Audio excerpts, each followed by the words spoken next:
Ladies and gentlemen, welcome to the Voice by Matt show. My name is Matt Bertho, your host.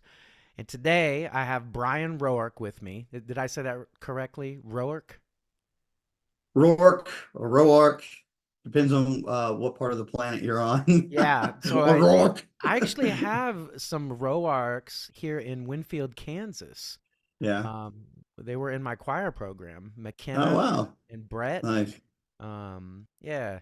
So, is music a part of your life? Has it been? It is in that I love listening to music. It's a big part of me and my wife's playtime. I have a turntable and we play vinyl and dance around the house and cook. Yeah. Oh, you like to So yeah, cook. I love yeah, cooking. yeah. So tell me, Bryan, a little bit about you, kind of origin story and your business and, Sure. how you found your voice, man. Sure. So I was born in Texas. And grew up in Louisiana for the most part. We went back and forth between Texas and Louisiana. My dad was in the oil field business.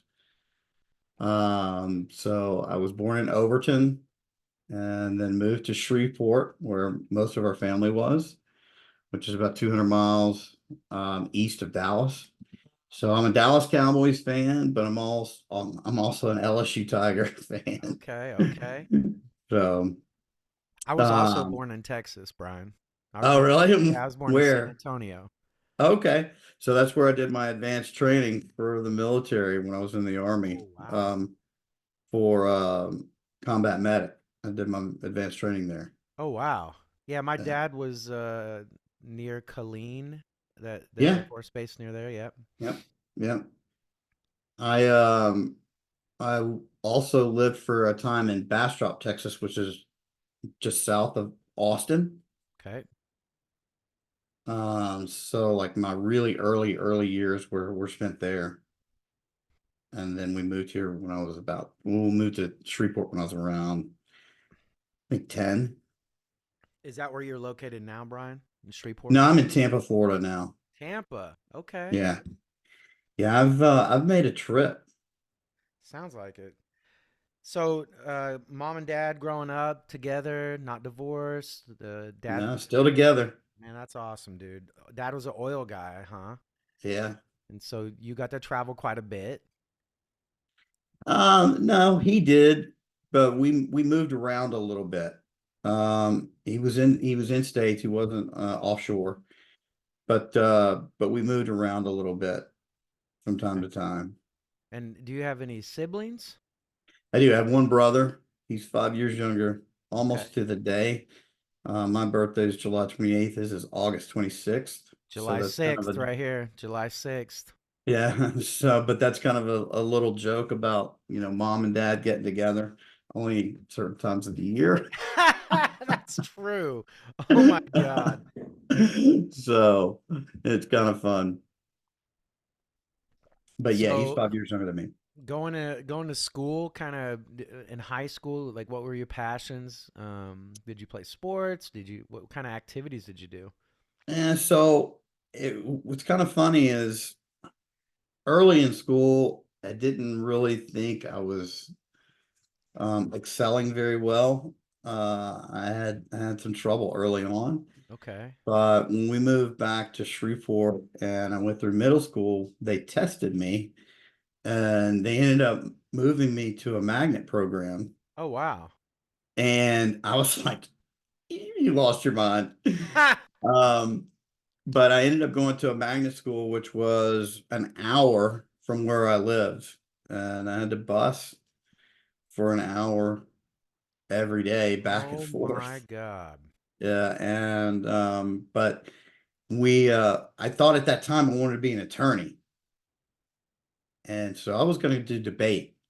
So I signed up for debate and come to find out you have to do debate tournaments, right? Yeah. And that Yeah. costs money. And at the time my parents, they didn't have the extra cash for me to do that. So they kind of slowly got me to do something a little different. And they got me to do theater, drama. Really? Yeah. And because I didn't have to do a tournament, I could just be part of the theater department Yep. and, maybe do a play here or there. And that opened, a whole new world for me. Really? Yeah, because So, I was a little timid, I was a little shy, okay. and that just turned everything around for me from there. So, man, theater was a big part of your life. It was a turning point. It was one of my turning points for sure. So did you do shows all through high school and I did you do some did. in college? I did. And matter of fact, I got a college scholarship. It wasn't much, but a bit, but from winning a tournament, because later on, I was working and I decided I was going to pay to go to these tournaments. And so I did that, and it was fun. It was a blast. I learned Well, a ton, and learned how to read a room, and actually play a part to the room is something that I'll never, I'll never get away from. yeah. That was awesome, learning how to do that. Well, this is great. This is perfect, like how to find your voice, right? Right. You joined theater, and was it the teacher that kind of brought that out of you? Yeah. Her name was Anna Aslan. Okay. And I was the biggest pain in her rear for every show because inadvertently, I don't know if it was by like on purpose or it was just being lazy. I would wait till like the week before the show to have all my Uh-huh. lines Oh all yeah. set and memorized. We would go through rehearsals left and right, and but then come showtime, I You're was ready to drop. Johnny on the spot. Yeah, you're ready to And rock. I think my co-actors probably hated me for that sometimes, but I made it fun. I made it So, fun. you got all these Superman characters behind you. Is that kind of like an alter ego for you? Do you feel like, because I know as a performer, as an athlete, when the lights come on, man, it's go time. It's showtime. Was that Right. was that kind of your switch? Like, practice, you're soaking it up, you're learning the lines, you're doing your blocking. Because I know when I learn my lines in a show, like a musical, a play, or whatever I'm doing, just reading the lines and trying to memorize them doesn't do it for me. When I Right. start moving and doing the action or the dancing behind the lines with the lines, that's when it like that's when I memorize it. That's when it Yeah. soaks up. Yeah. Um, yeah. So there's two parts to two answers to that question. First of all, the Superman really stems from my dad. Um, I told you he was in the oil field business. When I was younger, he was in an accident where a rig blew up, Mm. and tossed him about 75 feet Oh my god. off a rig.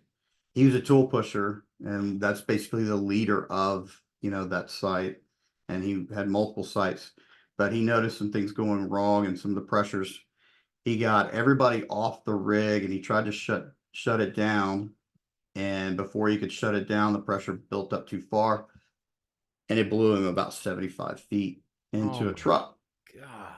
And I remember vividly in Bryan, Texas, which is where Bluebell ice cream is made. Um, he was in the hospital, and I remember visiting him, and he had shrapnel and debris all, tossed in his face and in his eyes, and he couldn't see. His eyes were kind of bandaged up a little bit, and he had glasses on. He couldn't open his eyes, but when he knew I was there, he knew I was just kind of looking at him Yeah. and like kind of like, "Are you okay?" And he kind of goes, "Boy, stop staring at me. I'm Whoa. gonna be okay. Everything's fine." And from that point on, my father became my Superman. Whoa. And because he couldn't, it was like he had his X-ray vision Holy without even having crap. his eyes open, and he could hear my heartbeat and how anxious I was about, how concerned. How old were You you then, Brian? Um, I believe I was about 8, maybe. Uh, it was young. That's how And old. so That's how old. Superman's always been, you know, a thing for me. Um, Honest, just, kind, but one of the strongest of them all. Yeah, if And not the strongest, right? it's not the strongest. Yeah. And so that's, you know, I've always kind of gravitated towards Superman. Yeah. My daughter calls me Superman, so I'll take it. Yeah, man. So you did theater in high school. Dad had that accident. Did he recover fully? Yeah, Wow. completely. That is incredible. That's Yep. incredible. Yeah. Like his eyesight, everything. Everything. Everything. Matter of fact, he has better eyesight than I do now. I mean, that's a very amazing magical story there, to get. That's a God thing. Oh, totally. To get thrown 75 feet, man, an explosion. Whew. Yeah, that's intense. Um, so in college, did you do any theater?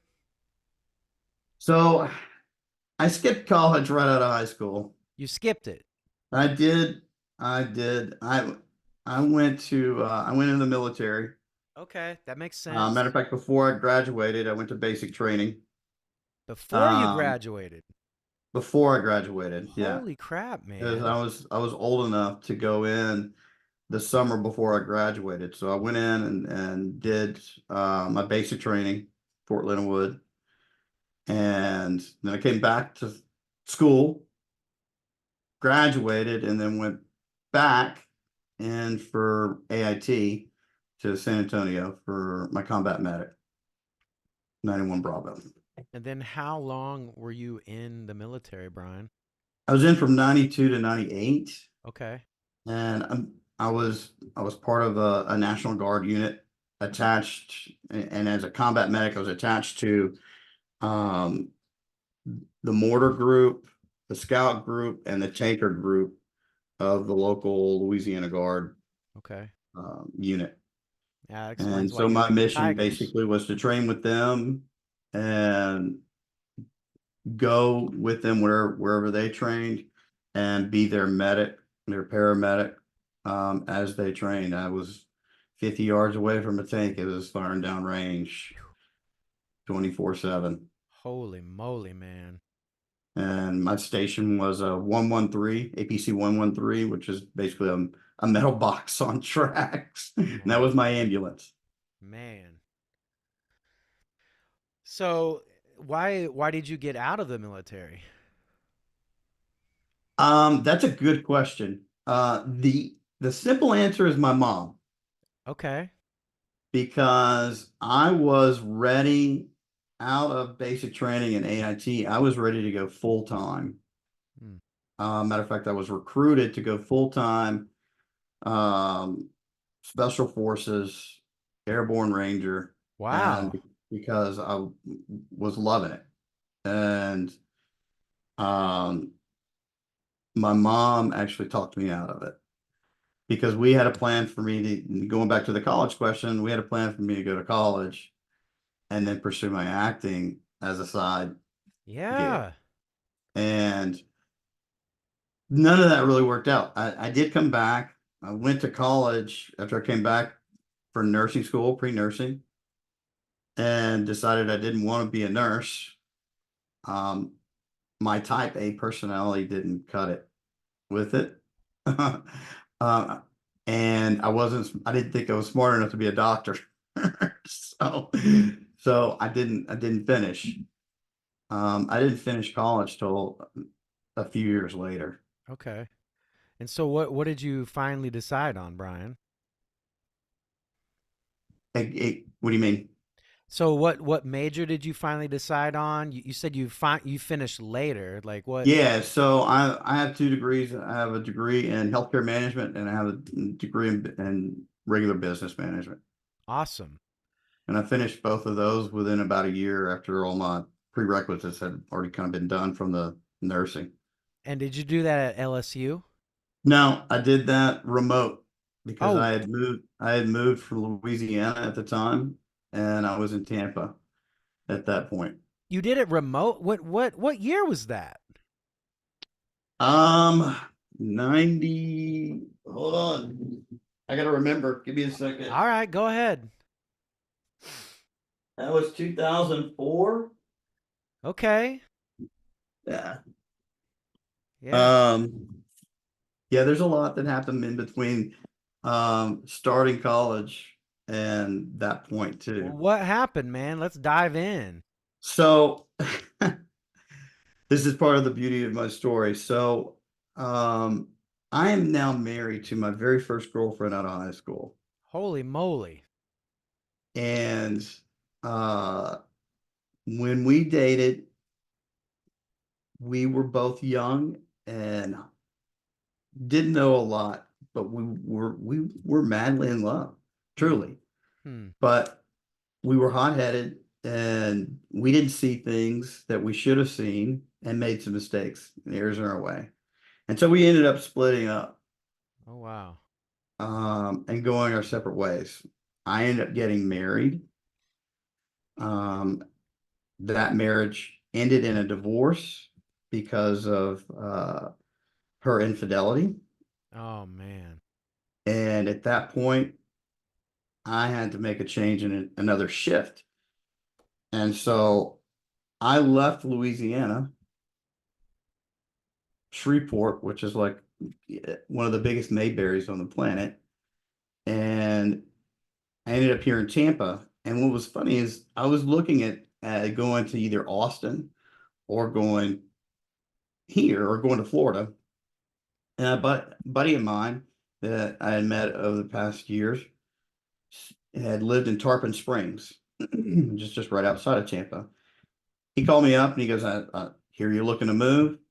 I got a room. Come on and stay. Huh. I was like, all right, cool. Without knowing it, my wife, who had married also and left Shreveport, lived 25 minutes, 30 minutes up the road from me In Florida. in Florida. Whoa. Yeah. I had no idea. I had no idea. So then how did you guys reconnect? What happened? So fast forward a little bit more. Her and her husband moved. They moved to Mississippi. And I get married again and have a kiddo. And then my wife passed away from breast cancer Oh man, Bryan.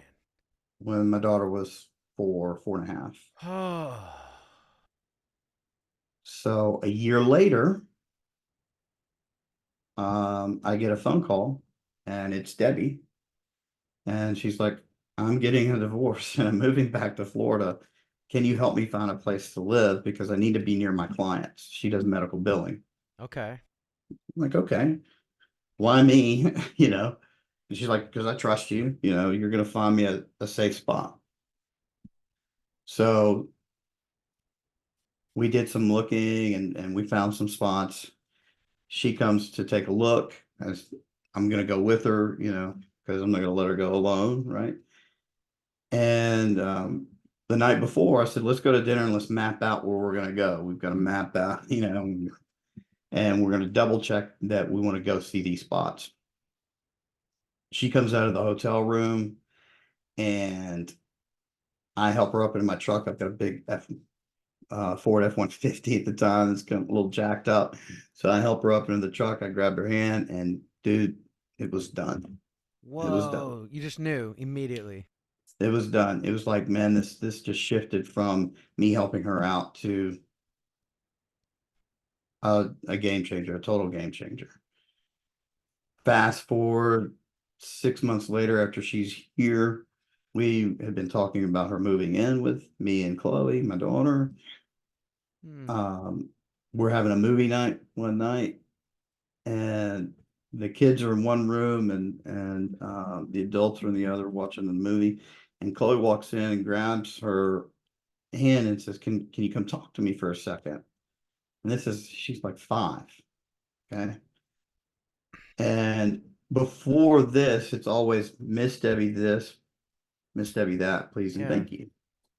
And she pulls her in the kitchen. She goes, "Dad's told me that you're going to be moving in with us." And, you know, the thoughts that probably went through Debbie's head was, "Oh no, what Yeah. kind of Yeah. Yeah. conversation am I Yeah. about to have?" Right? Yeah. Chloe goes, I and Debbie's like, "Well, what do you think about that?" She goes, I'm excited about it. Yeah. But one thing, when you move in, um, can I can I start to call you Mama or Mama Oh. too?" And with the grace of an angel, Debbie knelt down and just told her it would be my absolute honor. Oh. And she came in and told all of us because we were part of the conversation. I mean, it was like tears everywhere. Oh yeah, I man. was like, how did you handle that without crying? Man. But yeah, so total God thing through that whole situation. We have a completely different take on our relationship than we did when we were kids. And Yeah. through what we've gone through, we've learned so much about how to be here and show up for each other every day, Yeah. how to talk to each other, how to listen to each other, how to play. We play a lot. We love to play. I mean, we're almost 50 years old and we're doing sock races down the hallway, I okay? love that. Um, and just that kind of stuff is so important. And then, the increased level of intimacy from our communication is Mm. amazing.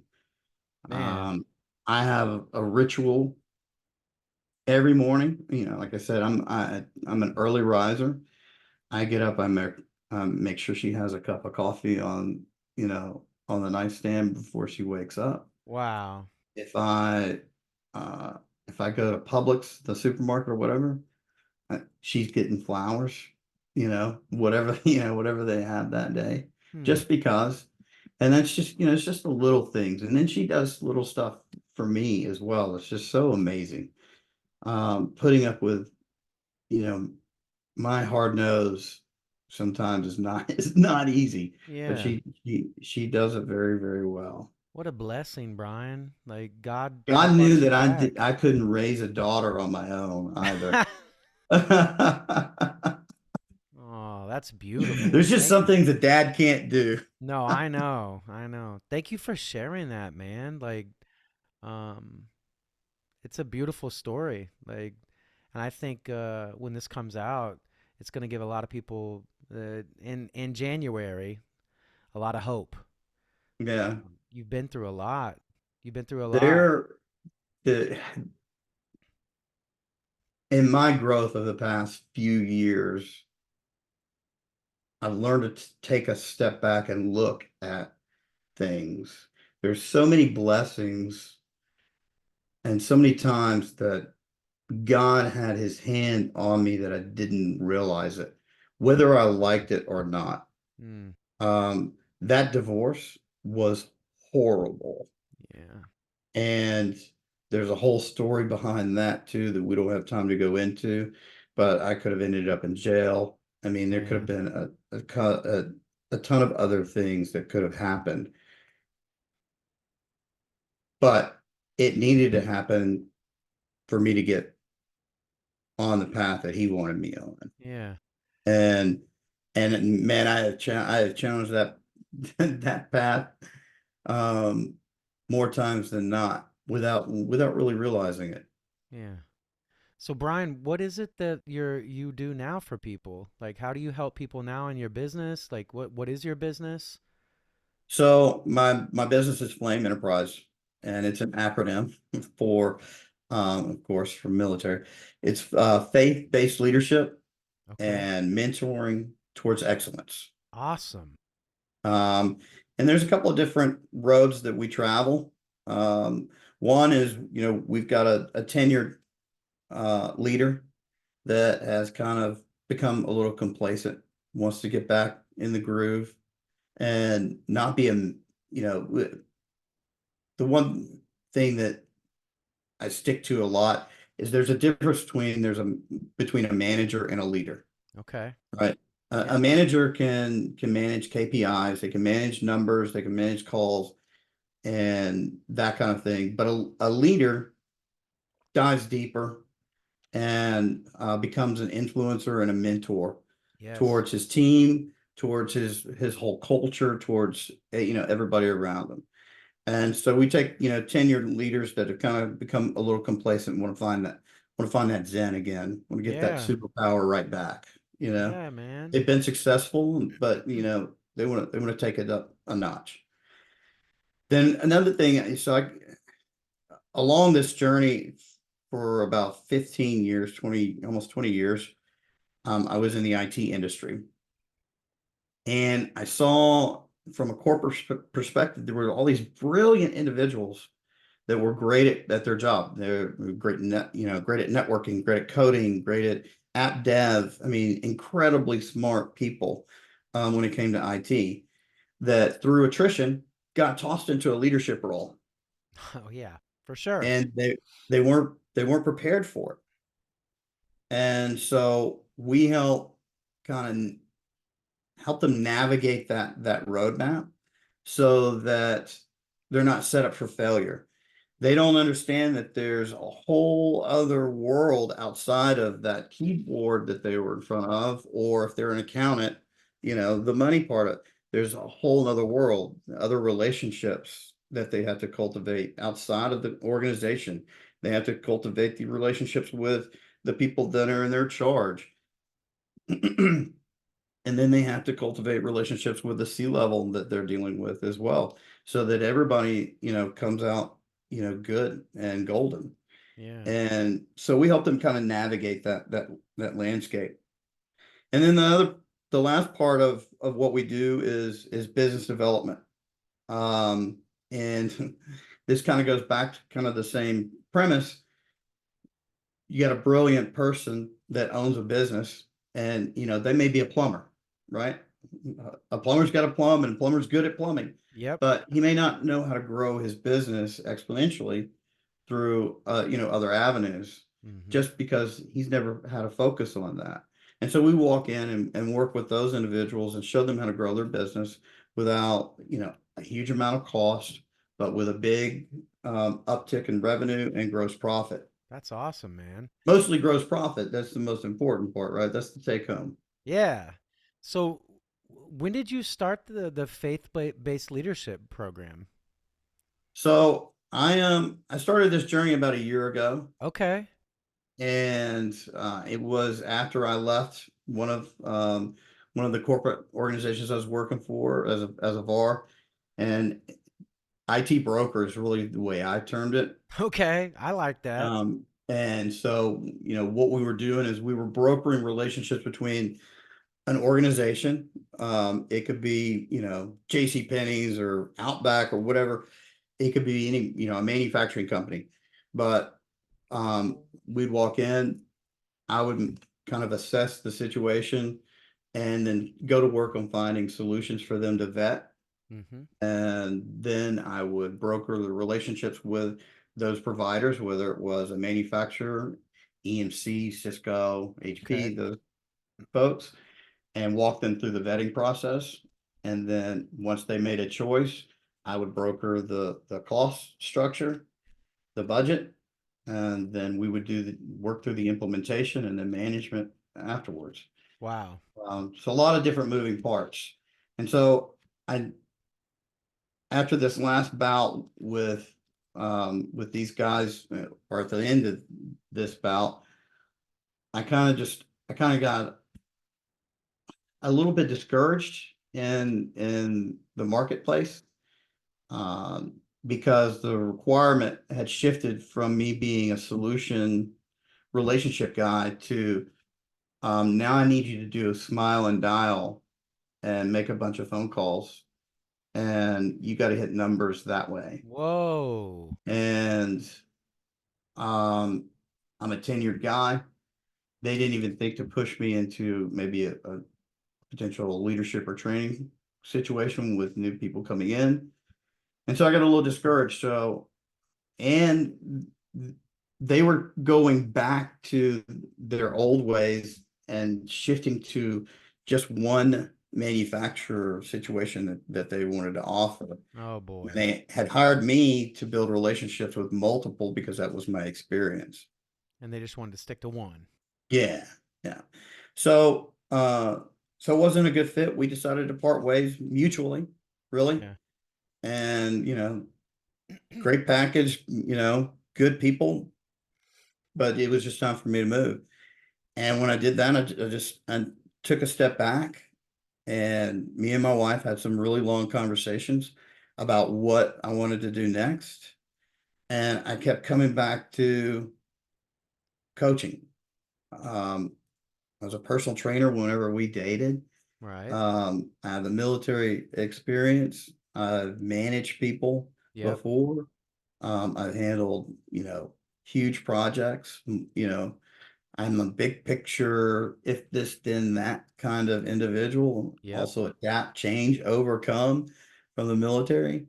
And I want to bring that to the table for somebody else. Yeah. But I want to do it in a way that's different than most, in that it comes from a faith-based um, platform. And not that I'm pushing Jesus down your throat every Right, day, right. but it is a big part of what I have learned that has helped me.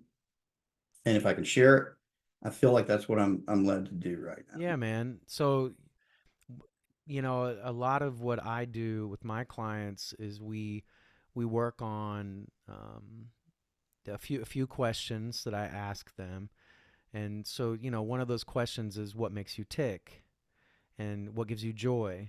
And it Right. sounds like you're finding that passion, that what makes you tick, what gives you Right. joy. Yeah. Can you That's speak that's on a good that? point, because that's exactly the goal for what I've been building over the past year. Is I want to have fun where I wasn't having fun with what I was doing before. Yeah. And what makes me have fun is watching people go through a transformation Yep. and become something different and better. Well, you're definitely doing the right work now because I can feel that you feel a lot more um, fulfilled in this mission that you have. Can And it you is a mission. It is absolutely 100% a mission. can you speak on the kind of the mission that you want to accomplish for your season that you're in right now? Because like for me, I want to help people find, keep, share, and connect their voice with Right. craft, which is technique, artistry, storytelling, and performance magic, getting people to feel what we want them to feel. And so that's my mission is that's why I'm doing this work that I do. So I'd like to hear like your reason of why you're doing this, like your passion, your mission statement, to so the people that listen to this can be like, you know what, I like Bryan. I want to work with that dude. So can you give us like that big picture that you were talking about? Yeah, sure. So in a nutshell, like I said, my passion is I'm a helper. I'm a problem solver. Uh, I like taking things that are broken, working the problem, and bringing a solution. Yeah. And some people don't realize what's broken either. And so one of the jokes that I used to have with one of my leaders was, I'm breaking something again, and inadvertently, from an operational perspective or a logistics perspective, I would bring in a problem, okay, that we had that we weren't solving very well. But I would always come in with an alternative solution to that problem, that break. And so I have a knack for doing an analysis with people. I call it Columboing questions Ha! sometimes. I like that. Um, and getting information that allows me to see where gaps are that we can heal or mend or make better or improve. And Hmm. it's all in the throes of just getting to that continuous improvement mode, and it be continuous. It be a habit that we are always looking for a better way of doing things without spending a whole bunch of money and things like that. Just being working smarter, not harder. Yeah, I love that. More efficient. So, Brian, you kind of talked about your ideal client, your ideal person that you're working with. Can you tell us, like maybe like one story of someone that you've helped that you saw a massive transformation in? Yeah, I can. It's funny. I've got a buddy of mine. He's a buddy of mine now. He was a client. I called on this guy for about a year and a half, and he was no, no, no, no, no, no, no, no. He was all anti sales guy Right. at all. And finally, he picked up the phone one day and he goes, "Okay, Brian, you have 5 minutes. And after this 5 minutes, if you haven't convinced me to work with you, then I don't want to hear from you again. Is that a deal?" Okay. Click. Timer's on. Go Oh, to work. wow. And so that was the start of our relationship. Fast forward almost 15 years later, we are good friends. We've seen each other through different transitions and whatnot. We have mentored each other Hmm. together, and uh, it's been a cool journey with the guy. He lives Yeah. up in New Jersey now, but I can call him anytime, and he can call me anytime. But we've created a bond of trust because I was honest that first day, Yep. and I told him something that he didn't even know about his own business. Hmm. And that was the breaking point. He goes, how did you know that? And I said, I did my research, first of all. And second of all, I tried to tell you a few months ago, I'm not really here to sell you anything because we don't have the relationship yet for me to sell you anything. I'm here to learn about what you need Hmm. and help guide you through a journey. That's what Sweet. I'm here to do. And so that's, and he, to this day, he'll tell you I'm probably one of his most trusted people. Oh. So, Brian, let me ask this question. About finding your voice. You talked about your dad and the accident. You talked about your divorce. You lost your wife to breast cancer. What was the moment in your timeline of 48 years, like the most significant moment that you can say in that moment, that's when I really found my voice and my soul came out to say hello to everybody? Okay. So after I moved here to Tampa, I was in flux dating a few folks, a few girls, and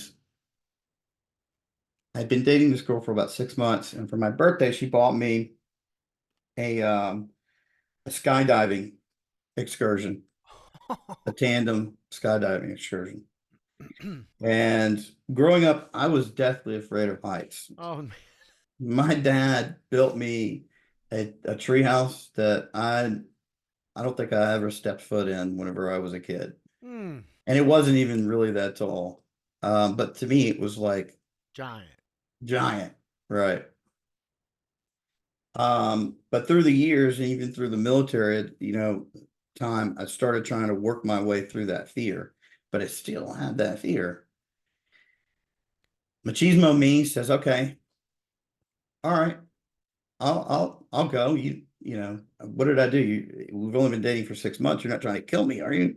Oh God. And, and so we go up, and I am white as a ghost, man, Oh. white as a ghost. But I do it. I hit the ground. Everything went fine. And then a few months later, we ended the relationship. But a year later, I went back because I wanted to know if I kind of conquered that in me. Wow. And so I went back, did another tandem jump, and it was with a different instructor. And he's like, "You're not as nervous as most people. This isn't your first time." And I'm like, "No, I did this last year. My girlfriend tried to kill me." And and he just laughed.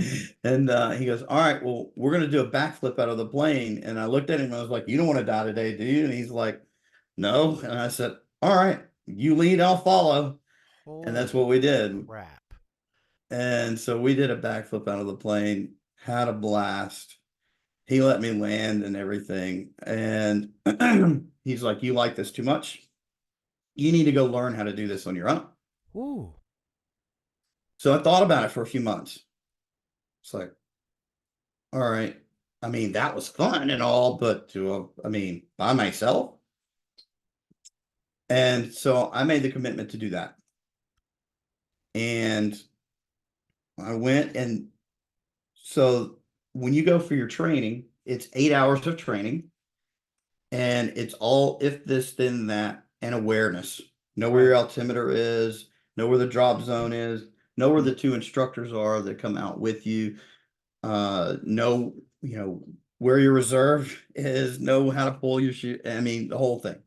And then body placement and everything. It's 8 hours of that. And then you go jump. Oh my God. So I go through all that. We go to jump. I come out with two instructors, one on each side. And for 60 seconds, it's not as fun as with the tandem where you kind of, "Ooh, look at that, look at the birds." It's not Yeah. enjoyment. It's you're supposed to kind of be on point with things that they have you do, tasks. Absolutely. So you do that for 60 seconds and then you wave them off, and then it's just you. And then you pull. I was excited at best, overzealous. And what you're supposed to do is just kind of reach back, grab the hacky sack, and toss.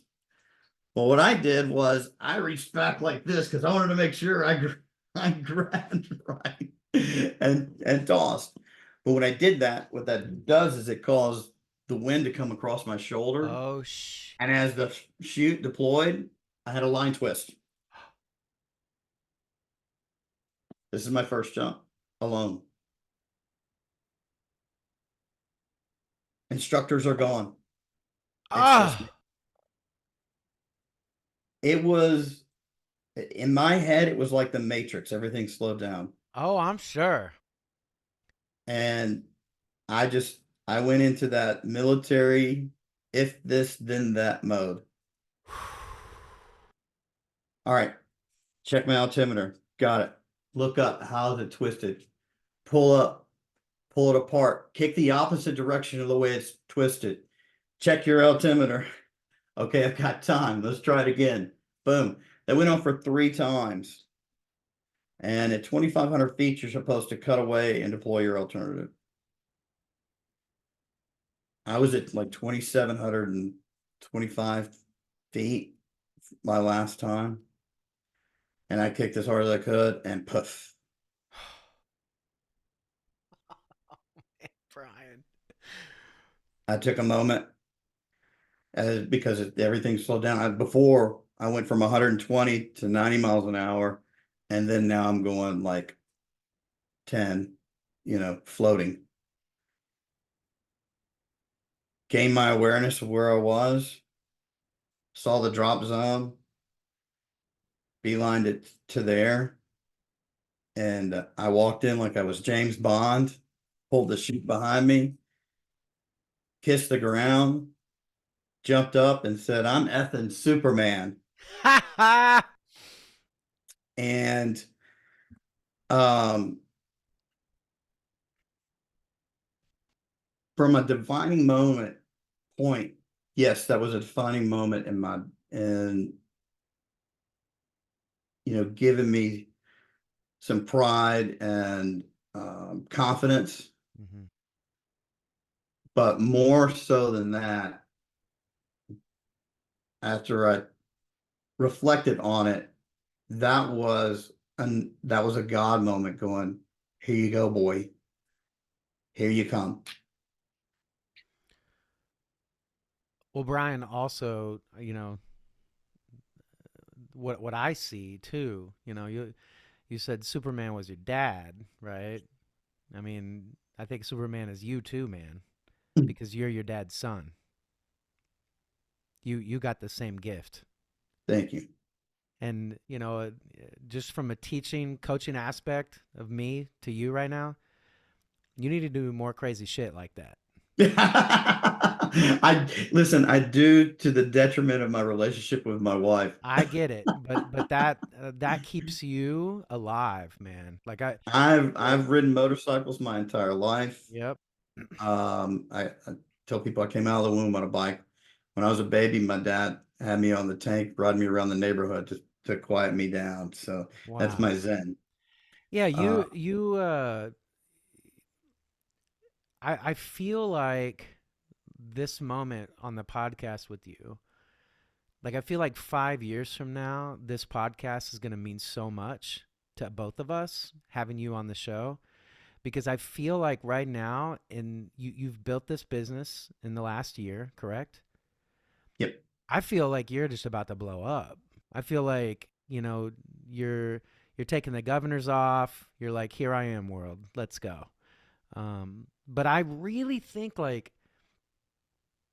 that excitement that I felt from you and the visualization that I got seeing that scene, um, that is you conquered your fear. Now you can fly. Now Right. now now you earned the right to be Superman. Right. That's When you amazing. say now you can fly, because I also last year I started um working towards my pilot's license. Yeah. I still have some to go, but You I think for you those kinds of daredevil kinds of things, man, that's kind of innately who you are. Um and I know like for your wife it's like, "Oh, Brian, what are you doing, dude?" Now, how's the insurance policy this month? yeah. But just this is one of my gifts is seeing other people's gifts. This is what I do every day as a teacher. Um I think that you're God put you in these situations in your journey to bring you to this point, this moment, right? Right. Um, and I can't wait to watch you just grow and blow up and use your voice. That's another thing that is part of my mission that I've tried to come to terms with that I didn't really maybe have confidence in myself enough about, but is God has been putting people in front of me to be able to let him shine through the blessings that I have gotten, Mm, and be humble about that and show them that, it's not a me thing. yep. Um, I can't do it all on my own. I have my family, my wife, but more importantly, I have God, and that's huge. Yeah, I think And it, your journey God wanted you to lean on God. And I just want to, I don't know if you've thought about this, but I just thought of this, like where we're at right now with this conversation. Um, you wanted to be Special Forces Army Ranger. Yeah, I was ready to go. And so I say that to you because, um, in my family, very traditional. No one in my family really went to college and graduated before the grandkids. I was the oldest grandkid to go to college, and I graduated and all that. I That was the first wrestled, two. played football, baseball, did music, all that stuff. I was in theater just like you. Um, but I remember in my family, the reason why I'm teaching people how to find their voice, Brian, in my dad's family, the Bertho side, my grandfather, when I was in high school, committed suicide. He did not talk about his feelings at all. My dad never talked about that instance. He would drink and eat. That's what he did.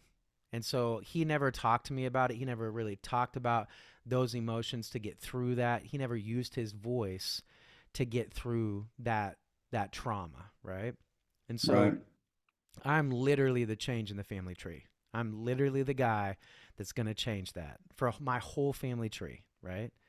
So Brian, I look at you and I hear your story about how, your mom, bless her, she loves you. She wants to keep you safe, right? But there's that daredevil back in high school that was like, man, I want to go jump out of planes. I want to do this. I want to be an Army Ranger. I want to ride motorcycles. I want to do all this crazy shit, right? right, You've always been that guy.